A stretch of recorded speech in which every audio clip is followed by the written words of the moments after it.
ಪುರುಷೋತ್ತಮ ಬಿಳಿಮಲೆ ಅವರ ಹೇಳಿಕೆ, ಅದರಲ್ಲೂ ಯಕ್ಷಗಾನದಲ್ಲಿ ಸಲಿಂಗಕಾಮದ ಕದನ ತಾರಕಕ್ಕೇರಿದ ಬೆನ್ನಲ್ಲೇ ರಿಪಬ್ಲಿಕ್ ಕನ್ನಡದ ಮುಂದೆ ತಮ್ಮ ಹೇಳಿಕೆಯ ಬಗ್ಗೆ ವಿಷಾದವನ್ನ ವ್ಯಕ್ತಪಡಿಸಿದ್ದಾರೆ ಪುರುಷೋತ್ತಮ ಬಿಳಿಮಲೆ. ನಾನು ನನ್ನ ಅಭಿಪ್ರಾಯವನ್ನ ಮಾತ್ರ ಹೇಳಿದ್ದೆ, ಯಾರಿಗೂ ಅಗೌರವ ತರುವ ಉದ್ದೇಶ ನನ್ನಲ್ಲಿ ಇರಲಿಲ್ಲ ಅಂತ ರಿಪಬ್ಲಿಕ್ ಕನ್ನಡದ ಮೂಲಕ ವಿಷಾದ ವ್ಯಕ್ತಪಡಿಸಿದ್ದಾರೆ ಪುರುಷೋತ್ತಮ ಬಿಳಿಮಲೆ.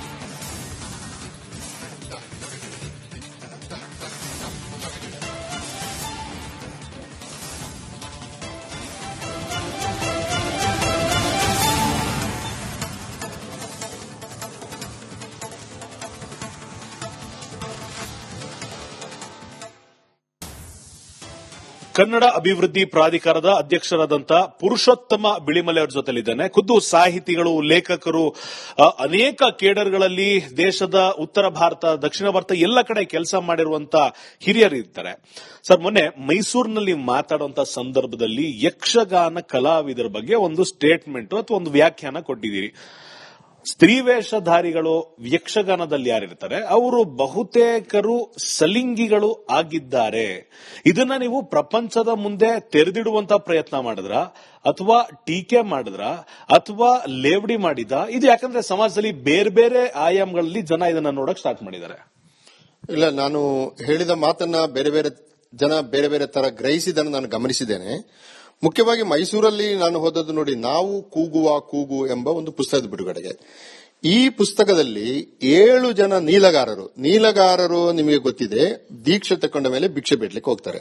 ಅವ್ರಿಗೆ 5-6 ವರ್ಷ ಆಗುವಾಗ ದೀಕ್ಷೆ ತಗೊಳ್ತಾರೆ, ಭಿಕ್ಷೆ ಬೇಡ್ಲಿಕ್ಕೆ ಮನೆ ಮನೆಗೆ ಹೋಗ್ತಾರೆ. ಅವರು ಈ ಮನೆ ಮನೆಗೆ ಜೀವಮಾನ ಪರ್ಯಂತರ ಹೋಗುತ್ತಾ, ಕುವೆಂಪು ಹೇಳ್ತಾರಲ್ಲ, ಸ್ಥಾವರ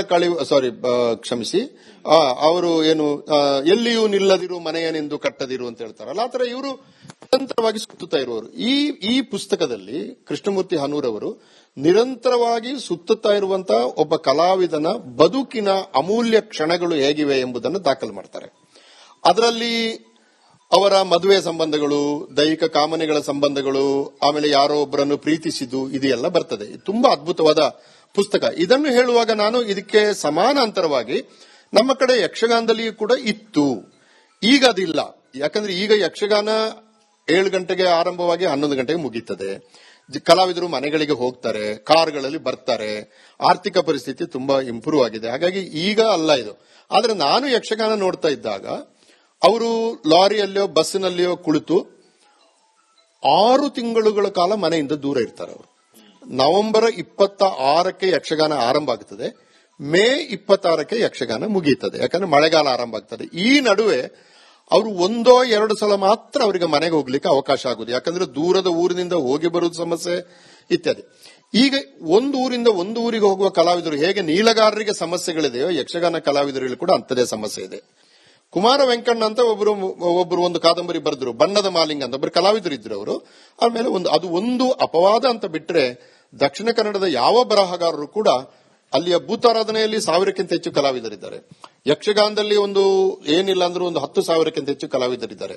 ಇವರ ಬದುಕನ್ನು ಆಧರಿಸಿದ ಬಯೋಗ್ರಫಿಕಲ್ ಆದ ರೈಟಿಂಗ್ಸ್ ಅಂತ ಹೇಳ್ತೀವಲ್ಲ, ಆ ತರ ಬರಲೇ ಇಲ್ಲ. ಆದ್ರೆ ನನ್ನ ಉದ್ದೇಶ ಏನಾಗಿತ್ತು ಅಂದ್ರೆ, ನಾವು ಯಕ್ಷಗಾನ ನೋಡ್ತೀವಿ, ಕಲಾವಿದರಿಗೆ ಚಪ್ಪಾಳೆ ಹೊಡಿತೀವಿ, ಸಂತೋಷ ಪಡ್ತೀವಿ, ಅದೆಲ್ಲವಾಯ್ತು. ಅದರ ಜೊತೆಗೆ ಆ ಕಲಾವಿದರ ಬದುಕಿನ ಬಿಕ್ಕಟ್ಟುಗಳನ್ನ ಅಭ್ಯಾಸ ಮಾಡಿ, ಅವರಿಗಿರುವ ದೈಹಿಕ ಕಾಮನೆಗಳು, ಅವರಿಗಿರುವ ಎಕ್ಸ್ಟ್ರಾ ಮೆರಿಟಲ್ ರಿಲೇಷನ್ಸ್ ಅಂತ ಹೇಳ್ತೀವಿ ನಾವು, ಅದು ಕೆಲವು ಕಡೆ ಇರ್ತದೆ. ಇದೆಲ್ಲ ಅಪರಾಧ ಅಂತ ಖಂಡಿತ ಹೇಳ್ತಾ ಇಲ್ಲ ನಾನು. ಇದು ಆ ಪ್ರಕ್ರಿಯೆ ಒಳಗೆ ಸಹಜವಾಗಿ ಸಂಭವಿಸುವಂತದ್ದು. ಈಗ ನೋಡಿ, ನಾವೆಲ್ಲ ಚಿಕ್ಕದಿದ್ದಾಗ ನಮ್ಮ ಫಸ್ಟ್ ಕ್ರಶ್ಗಳು ಯಾರು ಅಂದ್ರೆ ಯಕ್ಷಗಾನ ಸ್ತ್ರೀ ವೇಷಧಾರಿಗಳು. ಬಹಳ ಚಂದ ವೇಷ ಹಾಕೊಂಡು ಬಂದು ರಂಗದ ಭೂಮಿ ಮೇಲೆ ಕುಣಿದ್ರೆ ನಾವೆಲ್ಲ ಮೋಹ ಪರವಶರಾಗ್ತಾ ಇದ್ವಿ. ಮರುದಿವಸ ಯಕ್ಷಗಾನ ನೋಡಿ ಮನೆಗೆ ಬಂದ ಮೇಲೆ ನಮಗೆ ಅವರದೇ ಧ್ಯಾನ.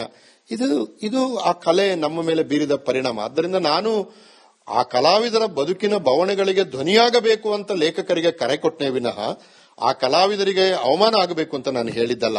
ಆದ್ರೆ ಕೆಲವರಿಗೆ ಬೇಸರ ಆಗಿದೆ ಅಂತ ನಂಗೆ ಗೊತ್ತಾಯ್ತು. ಅದಕ್ಕೋಸ್ಕರ ನಾನು ವಿಷಾದಿಸುತ್ತೇನೆ. ನನ್ನ ಉದ್ದೇಶ ಅದು ಅಲ್ಲವೇ ಅಲ್ಲ. ನನ್ನ ಉದ್ದೇಶ ಕಲಾವಿದರ ಬದುಕನ್ನು ಉಜ್ವಲಗೊಳಿಸುವ ಹಾಗೆ ಲೇಖಕರು ಕೆಲಸ ಮಾಡಬೇಕಾದ ಕಡೆಗೆ ಗಮನ ಸೆಳೆಯುವುದು. ಆ ಕೆಲಸವನ್ನ ಹನೂರು ಈ ಪುಸ್ತಕದಲ್ಲಿ ಮಾಡಿದ್ದಾರೆ. ಇಷ್ಟಾಗಿತ್ತು ಪುರುಷೋತ್ತಮ ಬಿಳಿಮಲೆಯವರ ಮಾತು. ಕ್ಯಾಮರಾ ಪರ್ಸನ್ ಮಂಜುನಾಥ್ ಜೊತೆ ಅಭಿಷೇಕ್ ಬಿವಿ, ರಿಪಬ್ಲಿಕ್ ಕನ್ನಡ. ಪುರುಷೋತ್ತಮ ಬಿಳಿಮಲೆ ಅವರ ಹೇಳಿಕೆ, ಅದರಲ್ಲೂ ಯಕ್ಷಗಾನದಲ್ಲಿ ಸಲಿಂಗಕಾಮದ ಕದನ ತಾರಕಕ್ಕೇರಿದ ಬೆನ್ನಲ್ಲೇ ರಿಪಬ್ಲಿಕ್ ಕನ್ನಡದ ಮುಂದೆ ತಮ್ಮ ಹೇಳಿಕೆಯ ಬಗ್ಗೆ ವಿಷಾದವನ್ನ ವ್ಯಕ್ತಪಡಿಸಿದ್ದಾರೆ ಪುರುಷೋತ್ತಮ ಬಿಳಿಮಲೆ. ನಾನು ನನ್ನ ಅಭಿಪ್ರಾಯವನ್ನ ಮಾತ್ರ ಹೇಳಿದ್ದೆ, ಯಾರಿಗೂ ಅಗೌರವ ತರುವ ಉದ್ದೇಶ ನನ್ನಲ್ಲಿ ಇರಲಿಲ್ಲ ಅಂತ ರಿಪಬ್ಲಿಕ್ ಕನ್ನಡದ ಮೂಲಕ ವಿಷಾದ ವ್ಯಕ್ತಪಡಿಸಿದ್ದಾರೆ ಪುರುಷೋತ್ತಮ ಬಿಳಿಮಲೆ.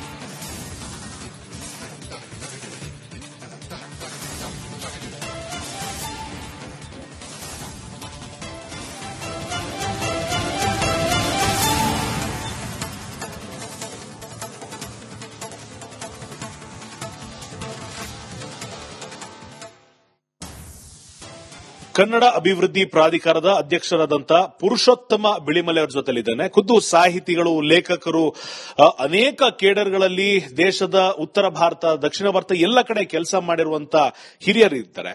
ಸರ್, ಮೊನ್ನೆ ಮೈಸೂರಿನಲ್ಲಿ ಮಾತಾಡುವಂತ ಸಂದರ್ಭದಲ್ಲಿ ಯಕ್ಷಗಾನ ಕಲಾವಿದರ ಬಗ್ಗೆ ಒಂದು ಸ್ಟೇಟ್ಮೆಂಟ್ ಅಥವಾ ಒಂದು ವ್ಯಾಖ್ಯಾನ ಕೊಟ್ಟಿದ್ದೀರಿ. ಸ್ತ್ರೀವೇಷಧಾರಿಗಳು ಯಕ್ಷಗಾನದಲ್ಲಿ ಯಾರಿರ್ತಾರೆ ಅವರು ಬಹುತೇಕರು ಸಲಿಂಗಿಗಳು ಆಗಿದ್ದಾರೆ. ಇದನ್ನ ನೀವು ಪ್ರಪಂಚದ ಮುಂದೆ ತೆರೆದಿಡುವಂತ ಪ್ರಯತ್ನ ಮಾಡಿದ್ರ ಅಥವಾ ಟೀಕೆ ಮಾಡಿದ್ರ ಅಥವಾ ಲೇವಡಿ ಮಾಡಿದ? ಇದು ಯಾಕಂದ್ರೆ ಸಮಾಜದಲ್ಲಿ ಬೇರೆ ಬೇರೆ ಆಯಾಮಗಳಲ್ಲಿ ಜನ ಇದನ್ನ ನೋಡಕ್ ಸ್ಟಾರ್ಟ್ ಮಾಡಿದ್ದಾರೆ. ಇಲ್ಲ, ನಾನು ಹೇಳಿದ ಮಾತನ್ನ ಬೇರೆ ಬೇರೆ ಜನ ಬೇರೆ ಬೇರೆ ತರ ಗ್ರಹಿಸಿದನ್ನು ನಾನು ಗಮನಿಸಿದ್ದೇನೆ. ಮುಖ್ಯವಾಗಿ ಮೈಸೂರಲ್ಲಿ ನಾನು ಹೋದದ್ದು ನೋಡಿ, ನಾವು ಕೂಗುವ ಕೂಗು ಎಂಬ ಒಂದು ಪುಸ್ತಕದ ಬಿಡುಗಡೆಗೆ.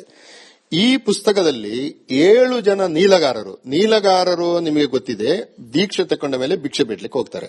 ಅವ್ರಿಗೆ 5-6 ವರ್ಷ ಆಗುವಾಗ ದೀಕ್ಷೆ ತಗೊಳ್ತಾರೆ, ಭಿಕ್ಷೆ ಬಿಡ್ಲಿಕ್ಕೆ ಮನೆ ಮನೆಗೆ ಹೋಗ್ತಾರೆ. ಅವರು ಈ ಮನೆ ಮನೆಗೆ ಜೀವಮಾನ ಪರ್ಯಂತರ ಹೋಗುತ್ತಾ, ಕುವೆಂಪು ಹೇಳ್ತಾರಲ್ಲ, ಸ್ಥಾವರ ಕ್ಷಮಿಸಿ, ಅವರು ಏನು ಎಲ್ಲಿಯೂ ನಿಲ್ಲದಿರು ಮನೆಯನೆಂದು ಕಟ್ಟದಿರು ಅಂತ ಹೇಳ್ತಾರಲ್ಲ, ಆ ತರ ಇವರು ನಿರಂತರವಾಗಿ ಸುತ್ತುತ್ತಾ ಇರುವವರು. ಈ ಪುಸ್ತಕದಲ್ಲಿ ಕೃಷ್ಣಮೂರ್ತಿ ಹನೂರವರು ನಿರಂತರವಾಗಿ ಸುತ್ತುತ್ತಾ ಇರುವಂತಹ ಒಬ್ಬ ಕಲಾವಿದನ ಬದುಕಿನ ಅಮೂಲ್ಯ ಕ್ಷಣಗಳು ಹೇಗಿವೆ ಎಂಬುದನ್ನು ದಾಖಲು ಮಾಡ್ತಾರೆ. ಅದರಲ್ಲಿ ಅವರ ಮದುವೆ ಸಂಬಂಧಗಳು, ದೈಹಿಕ ಕಾಮನೆಗಳ ಸಂಬಂಧಗಳು, ಆಮೇಲೆ ಯಾರೋ ಒಬ್ಬರನ್ನು ಪ್ರೀತಿಸಿದ್ದು, ಇದೆಲ್ಲ ಬರ್ತದೆ. ತುಂಬಾ ಅದ್ಭುತವಾದ ಪುಸ್ತಕ. ಇದನ್ನು ಹೇಳುವಾಗ ನಾನು ಇದಕ್ಕೆ ಸಮಾನಾಂತರವಾಗಿ ನಮ್ಮ ಕಡೆ ಯಕ್ಷಗಾನದಲ್ಲಿಯೂ ಕೂಡ ಇತ್ತು, ಈಗ ಅದಿಲ್ಲ.